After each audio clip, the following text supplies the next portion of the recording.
الحمد لله نحمده ونستعينه ونستغفره ونؤمن به ونتوكل عليه ونعوذ بالله من شرور أنفسنا ومن سيئات أعمالنا.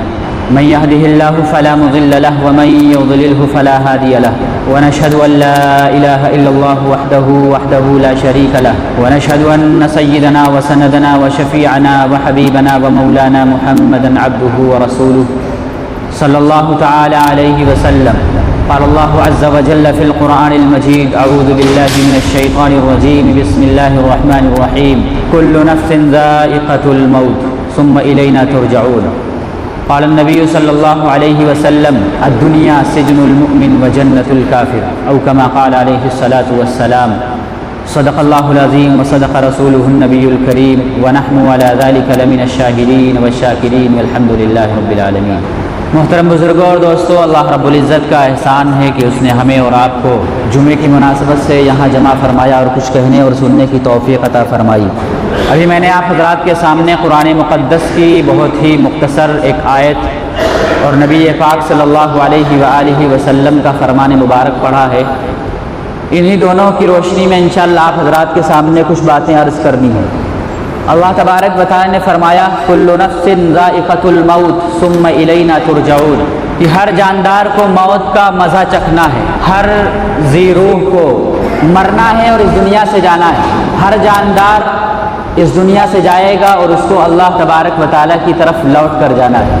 انسان اس دنیا میں آیا ہی ہے اس دنیا میں جانے کے لیے. انسان کو جو زندگی اللہ رب العزت نے عطا فرمائی ہے وہ زندگی فانی ہے، وہ زندگی ختم ہونے والی ہے. اور یہ زندگی کیوں عطا کی ہے اللہ رب العزت نے؟ ایک مقصد کے تحت. وما خلقت الجن والانس الا لیعبدون، کہ ہم نے انسان اور جنات کو محض عبادت کے لیے پیدا کیا ہے. عبادت صرف نماز نہیں ہے. ہم یہ سمجھتے ہیں کہ اللہ رب العزت نے انسانوں کو جناتوں کو عبادت کے لیے پیدا کیا ہے تو ہمارے ذہنوں میں صرف نماز آتی ہے. نماز بھی عبادت ہے اور سب سے اہم عبادت ہے کہ اللہ نے ہمیں عبادت کے لیے پیدا کیا ہے تو عبادت نماز بھی پڑھنی ہے. اور جو ہم کاروبار کرتے ہیں اس کاروبار کو صاف ستھرا رکھنا ہے، یہ بھی عبادت ہے. اگر ہم کھانا کھاتے ہیں تو کھانا سنت کے مطابق ہے تو یہ بھی عبادت ہے. اگر ہم لباس پہنتے ہیں وہ لباس سنت کے مطابق ہے تو یہ بھی عبادت ہے. زندگی کا ایک ایک کام، ہر شعبہ جس میں ہم کام کر رہے ہوں، اگر وہ اللہ کے احکام اور رسول اللہ صلی اللہ علیہ وسلم کے طریقے کے مطابق ہے تو یہ عبادت ہے. تو اللہ رب العزت نے کیا فرمایا؟ وما خلقت الجن والانس الا لیعبدون، کہ ہم نے انسانوں کو جناتوں کو محض عبادت کے لیے پیدا کیا ہے. اب عبادت یہ ہر چیز میں ہونا چاہیے. لباس میں بھی عبادت ہونا چاہیے، شادی بیاہ میں بھی عبادت ہونا چاہیے، اگر کسی کا انتقال ہو جائے تو اس میں بھی عبادت ہونا چاہیے، ہمارے لباس میں بھی عبادت ہونا چاہیے، ہمارے چہرے سے بھی معلوم ہونا چاہیے کہ یہ نبی کی سنت کا شیدائی جا رہا ہے، یہ نبی کا امتی جا رہا ہے. تو صرف اور صرف نماز عبادت نہیں ہے، بلکہ نماز تو اہم عبادت ہے ہی. زندگی کا ہر موڑ، زندگی کا ہر شعبہ، زندگی کا لمحہ لمحہ یہ عبادت ہم بنا لیں. اس کو اللہ تبارک و تعالی نے فرمایا ہے کہ وما خلقت الجن والانس الا لیعبدون، کہ ہم نے انسانوں کو جناتوں کو محض اپنی عبادت کے لیے پیدا کیا. تو اللہ رب العزت نے انسان کو اس دنیا کے اندر بھیجا ہے آزمائش کے لیے، امتحان کے لیے. یہ دیکھیں کون اس امتحان میں پاس ہو کر آئے گا، کون اس امتحان میں اور اس آزمائش میں کامیاب ہوگا. اس لیے اللہ تبارک و تعالی نے اس دنیا کے اندر بھیجا ہے. اور انسان کی زندگی تو فانی ہے، عارضی ہے، اس کو نہیں پتا ہے کہ کب اس دنیا سے چلا جائے. اس لیے ہر وقت انسان کو موت کی تیاری کرتے رہنا ہے. جو اگلا جہان ہے، اس دنیا کو چھوڑ کر اگلی دنیا میں پہنچنا ہے، وہاں کی تیاری ہمیں کرنا ہے. وہاں کی تیاری کے لیے اللہ رب العزت نے ہمیں اس دنیا کے اندر بھیجا ہے. انسان کی زندگی کیا ہے؟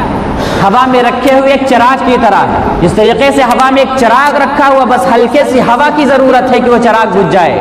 اسی طرح انسان ایک پل میں اس جہان سے اس جہان میں پہنچ جاتا ہے. جس طرح رونے والے کی آنکھوں پر ایک آنسو ہوتا ہے، وہ پلک جھپکتے ہی مٹی میں مل جاتا ہے، اسی طرح انسان کا بھی حال ہے. پلک جھپکتے ہی انسان اس جہان سے اگلے جہان میں پہنچ جاتا ہے. اسی لیے اللہ کے رسول صلی اللہ علیہ وسلم نے ارشاد فرمایا کہ عقل مند وہ ہے جو موت سے پہلے موت کی تیاری کر لے. صحابہ رضی اللہ عنہم اجمعین نے نبی اکرم صلی اللہ علیہ وآلہ وسلم سے پوچھا: من اکیس الناس واحرم الناس، کہ سب سے زیادہ عقل مند کون ہے، ہوشیار کون ہے؟ تو نبی اکرم صلی اللہ علیہ وسلم نے فرمایا: اکثرہم ذکرا للموت، وہ جو موت کو سب سے زیادہ یاد کرنے والا ہو. واکثرہم استعدادا للموت، اور وہ جو موت کی سب سے زیادہ تیاری کرنے والا ہو، اولئک الاکیاس، یہ لوگ عقل مند اور یہ لوگ ہوشیار اور سمجھدار ہیں۔ ذهبوا بشرف الدنیا وکرامۃ الآخرہ، یہی وہ لوگ ہیں جنہوں نے دنیا کی بھی شرافت حاصل کر لی اور آخرت کی بھی بزرگی لے گئے، جس نے موت کی تیاری موت سے پہلے کر لی۔ تو یہ عقل مند اور سمجھدار لوگ۔ ایک دوسری حدیث میں نبی پاک صلی اللہ علیہ وسلم نے فرمایا کہ اکثروا ذکر حازم اللذات، کہ لذتوں کو ختم کرنے والی چیزوں کو یاد کیا کرو۔ صحابہ رضی اللہ عنہم اجمعین نے پوچھا آپ صلی اللہ علیہ وسلم سے کہ وما حازم اللذات، لذتوں کو ختم کرنے والی چیز کیا ہے؟ تو آپ صلی اللہ علیہ وسلم نے فرمایا کہ الموت، موت ہے لذتوں کو ختم کرنے والی چیز، خواہشات کو کم کرنے والی چیز۔ نفسانی خواہشات جو انسان کے اندر ابھرتی ہیں، انسان گناہوں کی طرف مائل ہوتا ہے، انسان سے گناہ سرزد ہو جاتے ہیں۔ اگر انسان کو موت کو پیش نظر رکھے اور وہ یہ مستحضر کر لے اپنے دل و دماغ کے اندر کہ ہمیں اس دنیا سے ایک دن جانا ہے، زندگی کا کوئی بھروسہ نہیں ہے، تو اس موت کو یاد کرنے سے انسان کی لذتیں کم ہوں گی، انسان کی خواہشات کم ہو جائیں گی۔ حضرت عائشہ صدیقہ رضی اللہ تعالی عنہ جو ام المؤمنین ہیں، انہوں نے نبی کرم صلی اللہ علیہ وسلم سے پوچھا کہ کیا کسی کا حشر شہیدوں کے ساتھ بھی ہوگا؟ کیونکہ شہیدوں کا مرتبہ تو بہت بلند ہوتا ہے، بہت بڑا اور بہت اونچا مرتبہ ہوتا ہے، تو کیا کسی کا حشر شہیدوں کے ساتھ بھی ہوگا؟ تو اللہ کے نبی صلی اللہ علیہ وسلم نے فرمایا کہ ہاں، اس کا مرتبہ شہیدوں کے ساتھ ہوگا اور اس کا حشر شہیدوں کے ساتھ ہوگا جو اپنی موت کو دن میں 20 مرتبہ یاد کرتا، جو دن میں 20 مرتبہ مرنے کے بعد کی تیاری کرنے کی کوشش کرتا ہو اور اس کے سامنے یہ موت اس کے پیش نظر رہتی ہو کہ اس دنیا سے ہمیں جانا ہے، تو 20 مرتبہ جو شخص موت کے بارے میں سوچتا ہو تو اللہ کے نبی صلی اللہ علیہ وسلم نے فرمایا کہ اس کا حشر شہیدوں کے ساتھ ہو۔ تو موت کا تو کوئی بھروسہ نہیں ہے کہ کس وقت آ جائے، اسی لیے حضرت ابو بکر صدیق رضی اللہ تعالیٰ عنہ فرماتے ہیں کل امرئ مصبح فی اہلہ والموت ادنی من شراک نعلہ، کہ انسان اپنے گھر والوں کے ساتھ، اپنے اہل خانہ کے ساتھ صبح کرتا ہے اور حال کیا ہوتا ہے؟ حال یہ ہوتا ہے کہ اس کی موت اس کے جوتے کے تسمے سے بھی زیادہ قریب ہوتی ہے۔ جوتے کا تسمہ انسان کے قدم سے لگا ہوا ہوتا ہے، اس سے بھی زیادہ قریب انسان کی موت رہتی ہے، لیکن انسان اس کو محسوس نہیں کرتا۔ یہ عالم ہوتا ہے موت کا کہ انسان کے بالکل قریب ہوتی ہے لیکن انسان کو پتہ نہیں چلتا۔ اسی طرح حضرت عمر فاروق رضی اللہ تعالیٰ عنہ فرماتے ہیں کہ یہ عمر اپنے کو مخاطب کرتے ہوئے ارشاد فرماتے ہیں کہ بہت لمبی چوڑی نصیحتوں کی ضرورت نہیں ہے، بہت لمبی چوڑی تقریر کی ضرورت نہیں ہے۔ اس کا مفہوم یہ ہے کہ بہت لمبی چوڑی بڑی بڑی کتابیں پڑھنے کی ضرورت نہیں ہے، صرف موت ہی کافی ہے انسان کے لیے کہ اگر موت کو دیکھ لے، موت کے بارے میں سوچ لے تو نصیحت حاصل کرنے کے لیے اور عبرت حاصل کرنے کے لیے صرف موت ہی کافی ہے۔ انسان سوچے تو صحیح کہ نہ جانے ہمارے کتنے ملنے جلنے والے، نہ جانے ہمارے کتنے رشتہ دار اس دنیا سے چلے گئے، ہم نے ان کا جنازہ دیکھا ہے، کندھوں پر اٹھایا ہے، ان کی نمازیں پڑھی ہیں، جن کا بہت نام روشن تھا اس دنیا کے اندر، لوگ اس کو سلام کیا کرتے تھے، لوگ اس کا ادب اور احترام کیا کرتے تھے، لوگ اس کا نام لیا کرتے تھے، لیکن اس کا نام لینے والا کوئی نہیں ہے، اس کی مٹی اڑ رہی ہے قبر کے اوپر، قبر کے نشان مٹ گئے، لوگ جانتے بھی نہیں ہیں کہ کون تھا یہ کس کی قبر ہے۔ تو فرماتے ہیں کہ انسان موت ہی تیرے لیے کافی ہے، موت کو اگر سوچ لے، موت کے بارے میں اگر غور کر لے تو موت یہ انسان کے لیے عبرت کے لیے اور نصیحت حاصل کرنے کے لیے کافی ہے۔ اسی طرح حضرت سیدنا عثمان غنی رضی اللہ تعالیٰ عنہ فرماتے ہیں کہ ان من العبرت یکفیک الاسلام نعمت، یہ انسان تیرے لیے تمام نعمتوں میں سے اسلام کی نعمت کافی ہے۔ وَإِنَّ مِنْ أَشْغَالِ الدُّنْيَا يَكْفِيكَ الطَّاعَةُ مَشْغِلًا، کہ انسان تیرے لیے دنیا کے تمام کاموں کا، تمام مشاغل میں سے اطاعت اور فرما برداری کا مشغلہ کافی ہے، یہی کافی ہے کہ اللہ کی اطاعت کرتا رہے، رسول اللہ صلی اللہ علیہ وسلم کی اطاعت کرتا رہے۔ وَإِنَّ مِنَ الْعِبْرَةِ يَكْفِيكَ الْمَوْتُ عِبْرَةً، اور انسان تیرے لیے موت ہی کی عبرت کافی ہے، موت کے بارے میں سوچ، یہی تیرے لیے نصیحت حاصل کرنے کے لیے کافی ہے۔ اور حضرت علی رضی اللہ تعالیٰ عنہ فرماتے ہیں دنیا کے بارے میں کہ انسانوں سنو، دنیا دن بدن منہ پھیرتی جا رہی ہے اور آخرت روز بروز قریب آتی جا رہی ہے، اور ان میں سے کچھ تو دنیا کی اولاد ہیں، دنیا کے بیٹے ہیں، اور کچھ آخرت کے بیٹے ہیں۔ تو اے سنو کہ تم دنیا کے بیٹے مت بننا، تم دنیا کی اولاد نہ بننا، تم آخرت کی اولاد اور آخرت کے بیٹے بننا۔ کیوں؟ اس لیے کہ آج عمل کر لو گے کوئی حساب نہیں ہوگا، لیکن کل حساب ہوگا مگر عمل کرنے کی مہلت نہیں دی جائے گی۔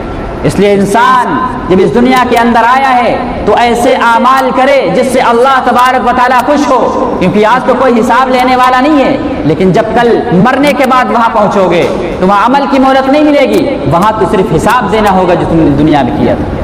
تو انسان کی موت کا کوئی بھروسہ نہیں ہے کہ انسان ایک پل میں یہ اس جہان سے اگلے جہان کو پہنچ جائے، اس لیے ہر وقت انسان کو موت کی تیاری میں لگے رہنا چاہیے، موت کی تیاری کرتے رہنا چاہیے، اللہ کے احکام پر چلنا چاہیے اور رسول اللہ صلی اللہ علیہ وآلہ وسلم کے طریقوں پر اس کو چلنا چاہیے۔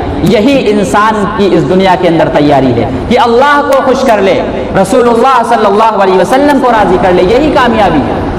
تو موت کا کوئی بھروسہ نہیں ہے۔ حضرت سلیمان علیہ السلام بیٹھے ہوئے تھے، تشریف فرما تھے، ایک شخص بھی ان کے پاس بیٹھا ہوا تھا، اتنے میں ایک شخص آیا اور سلیمان علیہ السلام کے پاس بیٹھ گیا، اور وہ آنے والا شخص اس شخص کو بہت غور سے دیکھ رہا تھا، آنکھیں جمائے ہوئے دیکھ رہا تھا۔ اس شخص کو ڈر محسوس ہوا کہ یہ مجھے کیوں دیکھ رہا ہے، چنانچہ وہ شخص چلا گیا۔ یعنی وہ جو آنے والا شخص تھا وہ ملک الموت تھا، جس کو اسرائیل علیہ السلام کہا جاتا ہے۔ جب وہ اسرائیل علیہ السلام چلے گئے تو اس شخص نے، پاس بیٹھے ہوئے شخص نے سلیمان علیہ السلام سے عرض کیا کہ اللہ کے نبی یہ آنے والا شخص کون تھا؟ تو سلیمان علیہ السلام نے فرمایا کہ یہ آنے والا شخص ملک الموت تھا، یہ اسرائیل علیہ السلام تھے۔ تو یہ شخص گھبرایا کہ کہیں ہماری موت تو، ہماری جان نکالنے تو نہیں آیا ہے، روح قبض کرنے تو نہیں آیا ہے۔ چنانچہ اس شخص نے سلیمان علیہ السلام سے کہا کہ اللہ تبارک و تعالیٰ نے آپ کو اتنی طاقت دی ہے، آپ کو معجزہ دیا ہے کہ آپ کے قبضے میں ہوا اللہ تبارک و تعالیٰ نے دی ہے، یا آپ ہوا کو حکم دیں تو وہ ہوا بھی آپ کے تابع ہے۔ تو آپ سے گزارش ہے، آپ سے درخواست ہے کہ آپ ہمیں ہندوستان کے کسی جزیرے میں چھوڑ دیں تاکہ میں وہاں پہنچ جاؤں، مجھے بہت گھبراہٹ ہو رہی ہے۔ سلیمان علیہ السلام نے، یہ واقعہ احیاء العلوم میں لکھا ہوا ہے۔ تو سلیمان علیہ السلام نے اس ہوا کو حکم دیا اور کہا کہ اس شخص کو ہندوستان کے فلاں جزیرے میں چھوڑ دو جائے۔ چنانچہ اس شخص کو ہوا نے ہندوستان کے فلاں جزیرے میں چھوڑ دیا۔ جب وہ وہاں پہنچا تو اس کی وہاں روح قبض ہو گئی۔ اسرائیل علیہ السلام پہنچ چکے تھے، وہاں اس کی روح قبض کر لی۔ جب دوسرا دن ہوا، دوسرے دن جب وہ ملک الموت سلیمان علیہ السلام کے پاس آیا تو سلیمان علیہ السلام نے ملک الموت سے کہا کہ تم اتنی غور سے لوگوں کو کیوں دیکھتے ہو؟ لوگ تو ڈر جاتے ہیں، گھبرا جاتے ہیں، اس کو تم اتنی غور سے کیوں دیکھ رہے تھے؟ ملک الموت نے کہا کہ اللہ کی طرف سے یہ حکم آیا تھا کہ شخص کی روح قبض کرنا ہے، لیکن مجھے تو تعجب ہوا کہ اس کو روح تو ہندوستان میں قبض کرنا ہے فلاں جزیرے کے اندر، اور یہ آپ کے پاس بیٹھا ہوا ہے، تو یہ کیسے ہوگا؟ چنانچہ میں اپنے مقررہ وقت پر جب وہاں پہنچا تو مجھ سے پہلے یہ شخص وہاں پہنچ چکا تھا۔ تو کہنے کا مطلب یہ ہے کہ انسان کی جو موت ہے کب آئے گی اور کہاں آئے گی کسی کو نہیں پتا ہے۔ انسان کی جہاں موت واقع ہونا ہوتی ہے تو اللہ تبارک و تعالیٰ انسان کو وہاں پہلے پہنچا دیتا ہے۔ امام مالک رحمۃ اللہ علیہ بہت بڑے امام، مدینے کے امام، 17 سال تک مدینۃ المنورہ میں درس حدیث دیا ہے۔ انہوں نے ایک مرتبہ نبی صلی اللہ علیہ وسلم کا دیدار کیا، خواب میں نبی اکرم صلی اللہ علیہ وسلم آئے تو انہوں نے نبی صلی اللہ علیہ وسلم سے دریافت کیا کہ یہ بتائیے کہ موت کب آئے گی؟ تو نبی اکرم صلی اللہ علیہ وآلہ وسلم نے 5 انگلیوں کا اشارہ کر دیا۔ امام مالک رحمۃ اللہ علیہ سمجھ نہ سکے کہ 5 انگلیوں کے اشارہ کرنے کا کیا مطلب ہے، 5 دن مراد ہیں، 5 دن مراد ہیں یا 5 مہینے مراد ہیں یا 5 سال مراد ہیں، کیا اس سے مراد ہے وہ نہیں سمجھ سکے۔ چنانچہ اسی زمانے میں ایک مشہور تابعی ہیں علامہ ابن سیرین رحمۃ اللہ علیہ، جو خواب کی تعبیرات بتایا کرتے تھے۔ جب ان کو اس بات کا علم ہوا، خواب انہوں نے سنا تو انہوں نے فرمایا کہ اس سے مراد سورہ لقمان کی وہ 5 آیات ہیں جس میں اللہ تبارک و تعالیٰ نے یہ فرمایا ہے کہ 5 چیزوں کا علم اللہ تبارک و تعالیٰ نے کسی کو نہیں دیا۔ ان اللہ عنده علم الساعة وَيُنَزِّلُ الْغَيْثَ وَيَعْلَمُ مَا فِي الْأَرْحَامِ وَمَا تَدْرِي نَفْسٌ مَاذَا تَكْسِبُ غَدًا وَمَا تَدْرِي نَفْسٌ بِأَيِّ أَرْضٍ تَمُوتُ إِنَّ اللَّهَ عَلِيمٌ خَبِيرٌ۔ کہ اللہ تبارک و تعالیٰ نے 5 چیزوں کا علم کسی کو نہیں دیا ہے، قیامت کب آئے گی کسی کو نہیں معلوم، یہ علم صرف اور صرف اللہ تبارک و تعالیٰ کو، اور بارش کب ہوگی کس وقت ہوگی کسی کو نہیں معلوم ہے۔ ہم دیکھتے ہیں کہ موسم بنتا ہے، بارش ہونے والی ہے، لیکن پھر دیکھتے ہیں کہ بارش نہیں ہوئی، ہم دعا ہی کرتے رہ جاتے ہیں کہ بارش ہو جائے، لیکن پھر بارش نہیں ہوتی ہے، اور بسا اوقات ایسا ہوتا ہے کہ بارش اچانک ہونے لگتی ہے۔ تو اللہ تبارک و تعالیٰ کے علم میں ہے، اور اللہ تبارک و تعالیٰ ہی جانتا ہے کہ قیامت کب آئے گی اور بارش کس وقت ہوگی۔ اور تیسری بات جو اللہ تبارک و تعالیٰ نے جس کا علم کسی کو نہیں دیا ہے، فرمایا کہ ماں کے پیٹ سے بچہ پیدا ہوگا کہ بچی پیدا ہوگی۔ اس کا علم اللہ تبارک و تعالیٰ نے کسی کو نہیں دیا ہے۔ آج تو ترقی کا زمانہ آ گیا، لوگ مشینوں سے معلوم کر لیتے ہیں، تو یہ وہاں کی بات نہیں ہے، بلکہ اللہ تبارک و تعالیٰ کا علم تو شروع ہی سے ہوتا ہے، جب انسان تصور بھی نہیں کر سکتا ہے کہ بچہ پیدا ہوگا کہ بچی پیدا ہوگی۔ اللہ تبارک و تعالیٰ اس وقت سے بھی جانتا ہے کہ ماں کے پیٹ سے بچی پیدا ہونے والی ہے یا بچہ پیدا ہونے والا ہے۔ اور چوتھے فرمایا کہ انسان اگلے دن اور اگلے لمحے میں کیا کرنے والا ہے کسی کو نہیں پتا ہے۔ اور پانچویں فرمایا کہ انسان کی موت کب واقع ہوگی یہ علم بھی اللہ تبارک و تعالیٰ نے کسی کو نہیں دیا ہے۔ تو انسان کو اللہ تبارک و تعالیٰ نے اس دنیا کے اندر بھیجا ہے تیاری کے لیے۔ انسان کو نہیں پتا ہے کہ اس کی موت کہاں آئے گی، اس کی موت کب آئے گی، اور جب نہیں پتا ہے تو ہر لمحہ، ہر سیکنڈ اور ہر وقت انسان کو موت کے بعد والی زندگی کے لیے تیار رہنے کی ضرورت ہے۔ آگاہ اپنی موت سے کوئی بشر نہیں، سامع ہے 100 برس کا پل کی خبر نہیں۔ انسان کو نہیں پتا ہے کہ موت کب آئے گی، وہ نہیں آگاہ ہے کہ موت کہاں آئے گی، لیکن ہماری پلاننگ اور ہمارے منصوبے تو 100 سال کا ہم سامان جمع کر کے رکھ لیں گے کہ انسان 100 سال کا سامان بھی جمع کر کے رکھ لیتا ہے کہ ہم اس طریقے سے زندگی گزارنے والے ہیں، لیکن اگر دیکھا جائے اور غور کیا جائے تو اس کے ایک لمحے کے بارے میں پتہ نہیں ہے کہ اس کی موت کب واقع ہو جائے گی۔ جب موت آتی ہے تو نہ ایک سیکنڈ پہلے آتی ہے اور نہ ایک سیکنڈ بعد میں آتی ہے، وقت مقررہ پر انسان اس دنیا سے اگلے جہان میں پہنچ جاتا ہے، اور لوگ کہتے ہی رہ جاتے ہیں کہ ابھی تو اچھا خاصا تھا، بیمار بھی نہیں تھا، لیکن نہ جانے کیا ہوا کہ اچانک خبر آ گئی کہ فلاں کا انتقال ہو گیا ہے۔ تو انسان کو چاہیے کہ انسان مرنے کے بعد والی زندگی جو اللہ تبارک و تعالیٰ نے رکھی ہے اس کے لیے جلد از جلد تیاری کر لے۔ اسی میں انسان کی کامیابی ہے۔ جب موت آ جائے گی تو پوچھے گی نہیں۔ اللہ کے نبی صلی اللہ علیہ وسلم سے صحابہ کرام نے پوچھا کہ اللہ کے رسول صلی اللہ علیہ وسلم یہ موت کے بارے میں ہمیں پہلے سے کیوں نہیں بتایا جاتا کہ موت آنے والی ہے؟ تو اللہ کے نبی صلی اللہ علیہ وسلم نے بتایا کہ کئی مرتبہ بتایا جاتا ہے لیکن انسان غور نہیں کرتا ہے۔ انسان کے بال سفید ہو جائیں تو یہ علامت ہے کہ تیری زندگی کی کھیتی پک چکی ہے۔ جب انسان کے دانت ٹوٹ جائیں تو یہ علامت ہے کہ انسان تو اس دنیا سے جانے والا ہے۔ اور کئی علامتیں اللہ کے نبی صلی اللہ علیہ وسلم نے فرمائی ہیں کہ یہ علامتیں اور یہ چیزیں پہلے سے انسان کو متنبع کرتی ہیں، انسان کو بتاتی ہیں کہ انسان اب تیری کھیتی پکنے والی ہے، اور جب کھیتی پک جاتی ہے تو اس کھیتی کو کاٹ دیا جاتا ہے۔ انسان تیری زندگی بھی ایک دن ختم ہونے والی ہے۔ جب سورج صبح طلوع ہوتا ہے اور شام کو غروب ہوتا ہے تو جب غروب ہوتا ہے تو ہمیں یہ پیغام دے جاتا ہے کہ انسان جس طرح میں غروب ہو گیا ہوں تیری زندگی بھی ایک دن غروب ہو جائے گی، تیری زندگی بھی ایک دن ختم ہو جائے گی۔ ایک درخت جب بویا جاتا ہے تو چھوٹا سا پودا ہوتا ہے، چھوٹا سا درخت ہوتا ہے، پھر بڑا ہو جاتا ہے، کاٹ دیا جاتا ہے، جلا دیا جاتا ہے، فرنیچر بنا دیا جاتا ہے۔ تو ہمیں یہ پیغام دے رہا ہوتا ہے کہ انسان جس طرح میری زندگی ختم ہو گئی، انسان تیری زندگی بھی ایک دن اسی طرح ختم ہو جائے گی۔ ہر چیز ہمیں پیغام فنا دے رہی ہوتی ہے، ہر چیز ہمیں بتا رہی ہوتی ہے کہ انسان تو دنیا میں آیا ہے تو جانے کے لیے آیا ہے، ہمیشہ رہنے کے لیے آیا ہے۔ اللہ کے نبی صلی اللہ علیہ وسلم سے بھی اللہ تبارک و تعالیٰ نے فرمایا وما جعلنا لبشر من قبلک الخلد، کہ نبی صلی اللہ علیہ وسلم ہم نے ہر انسان کے لیے یہاں ہمیشہ رہنا نہیں لکھا ہے، سب کو موت واقع ہوگی، سب کو اس دنیا سے جانا ہے۔ اس لیے عقل مند انسان وہ ہے، سمجھدار انسان وہ ہے جو مرنے کے بعد والی زندگی کی تیاری کر لے۔ اللہ تبارک و تعالیٰ سے دعا ہے کہ اللہ تبارک و تعالیٰ ہمیں ان باتوں پر عمل کرنے کی توفیق عطا فرمائے۔ وآخر دعوانا الحمد للہ رب العالمین۔